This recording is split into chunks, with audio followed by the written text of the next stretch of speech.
Ini adalah Hong Kong, sebuah tempat yang sering kita dengar dan salah satu kota terkaya di Asia. Bahkan arti harfiah namanya berarti kota pelabuhan yang harum. Hong Kong adalah wilayah otonom di bawah kendali Tiongkok dan sulit untuk mendefinisikannya sebagai negara. Hong Kong yang berada di bawah kekuasaan kolonial Inggris selama sekitar 150 tahun menjadi wilayah administratif otonom di bawah Republik Rakyat Tiongkok sekitar 30 tahun yang lalu. Hari ini, berkat keragaman budayanya, Hong Kong merupakan kota global di kawasan Asia dan memiliki potensi ekonomi yang sangat besar. Faktanya, Hong Kong termasuk dalam 10 kota terkaya di dunia dengan kekayaan minimal 1,5 triliun dolar. Demikian pula, Hong Kong juga masuk dalam 10 kota paling produktif di dunia. Jika Anda penasaran kota mana yang paling produktif, kita juga harus menyebutkan bahwa kota tersebut adalah Tokyo, ibu kota Jepang. Hong Kong memiliki luas wilayah daratan yang sangat kecil, yaitu 1.200 km persegi, di mana tinggal 7,5 juta orang. Ada arus masuk besar-besaran penduduk dari negara-negara Asia lain di kawasan ini ke kota pelabuhan otonom ini, di mana mereka mencari pekerjaan dan menikmati hidup. Hal ini karena Hong Kong menjadi markas besar perusahaan teknologi terbesar di dunia dan memiliki kekayaan budaya yang luar biasa. Oleh karena itu, hal pertama yang akan menarik perhatian Anda saat tiba di Hong Kong adalah jumlah orang yang sangat banyak yang akan Anda lihat. Tentu saja, orang Tionghoa merupakan sebagian besar penduduk di sini. Diperkirakan bahwa orang Tionghoa menyumbang 90% dari total populasi di Hong Kong. Setelah itu, warga negara lain seperti Pakistan, Rusia, dan India turut berkontribusi terhadap populasi Hong Kong. Orang asing bermigrasi ke Hong Kong, membangun kehidupan mereka di sana, dan mengirim uang kepada keluarga mereka di negara asal dengan bekerja di sana. Mereka yang berasal dari Filipina, khususnya, bekerja sebagai pengasuh orang tua di Hong Kong. Di sisi lain, tidak ada sistem upah minimum yang tetap di kota ini. Orang-orang dibayar dengan upah per jam, seperti halnya di banyak bagian dunia. Upah minimum per jam adalah 45 dolar Hong Kong, yang setara dengan 6 dolar per jam.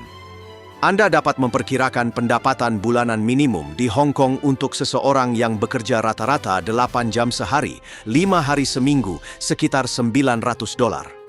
Tentu saja, jumlah ini berlaku untuk kelompok pekerjaan yang paling tidak terampil di Hong Kong.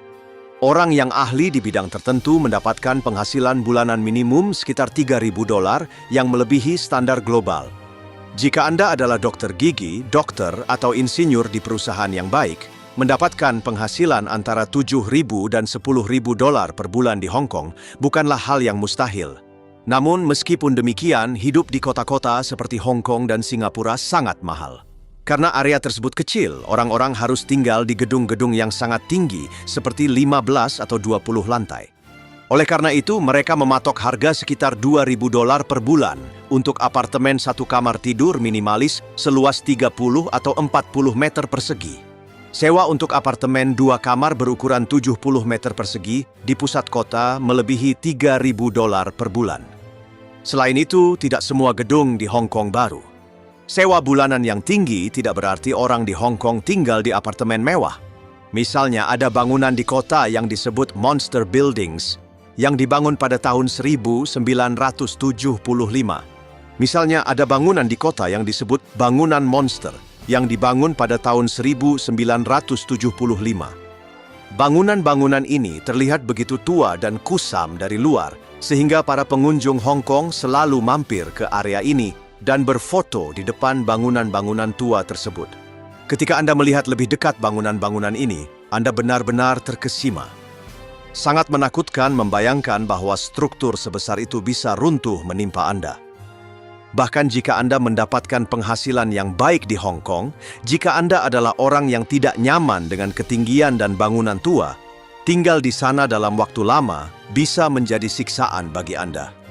Di kota-kota Asia seperti ini, populasi sangat besar sementara luas wilayah kota kecil, sehingga harga sewa sangat tinggi. Apartemen dibangun seminimal mungkin. Karena alasan ini, diperkirakan sekitar 600.000 orang tinggal di perahu, pemukiman kumuh, dan di jalanan di Hong Kong. Hong Kong juga mengimpor banyak produk dari luar negeri, sehingga bahkan makanan pun mahal di sana.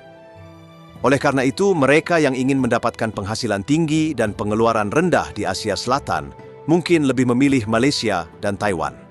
Sebenarnya, wisatawan dengan anggaran terbatas seringkali melewatkan Hong Kong saat berkunjung ke Asia atau hanya menghabiskan waktu singkat di sana.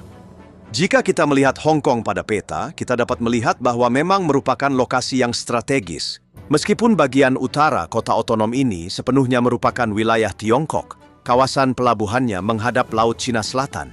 Kota ini terhubung oleh jembatan dan telah diubah menjadi satu pusat. Berkat struktur multifungsi ini, kapal dan feri dapat bersandar di pelabuhan Hong Kong.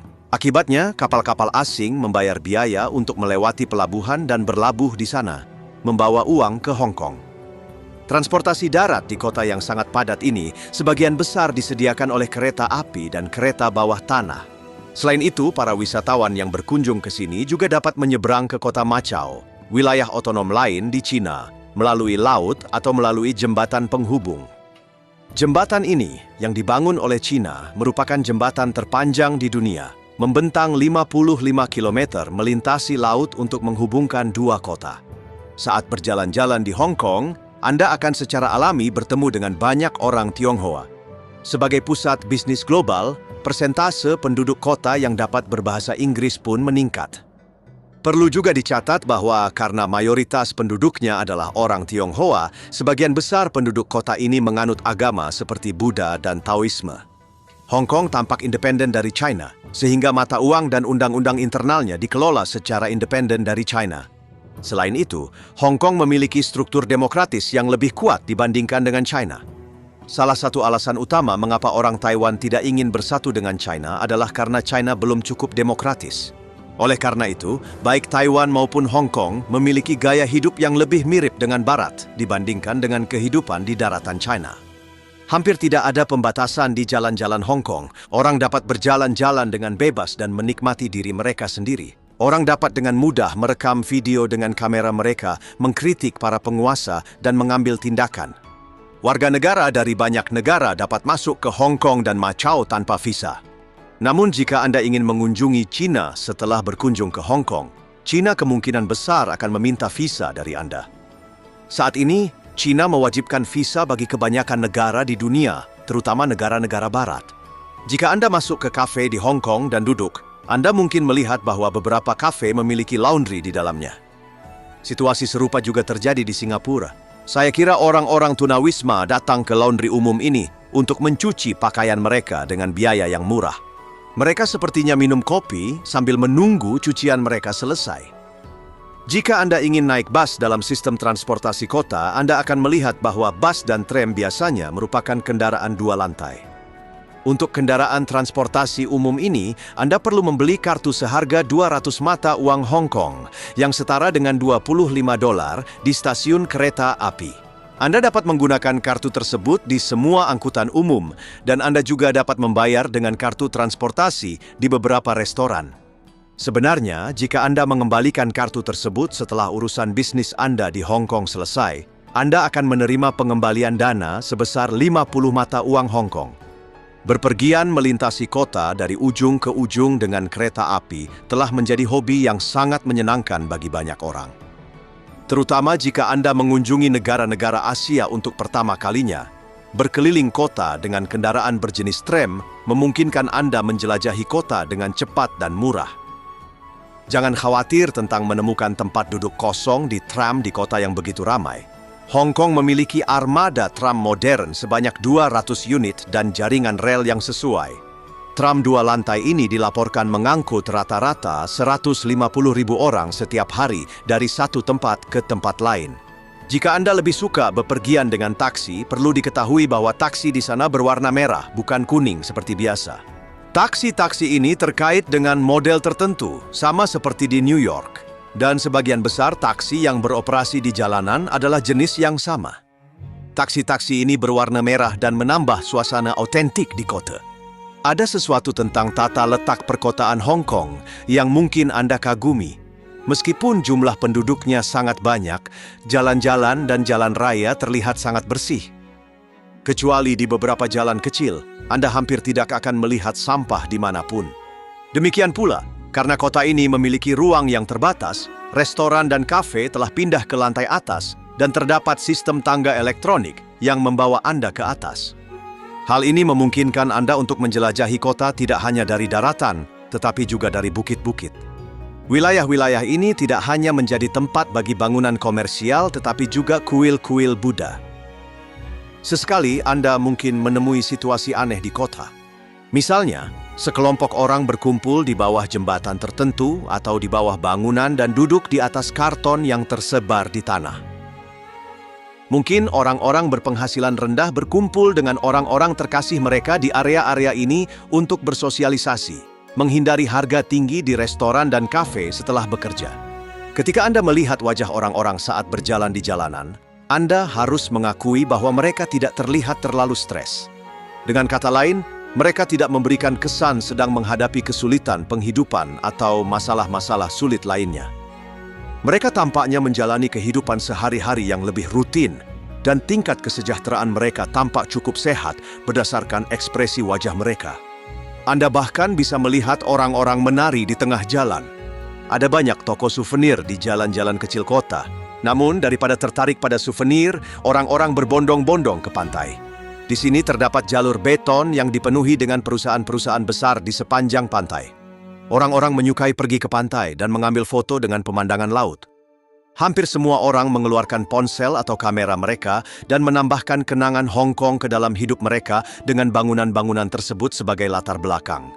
Ada juga Disneyland di Hong Kong. Jadi Anda tidak perlu pergi ke Paris untuk menikmati Disneyland. Jika Anda mengunjungi Hong Kong Disneyland, terutama pada malam hari, pertunjukan visual yang spektakuler menanti Anda.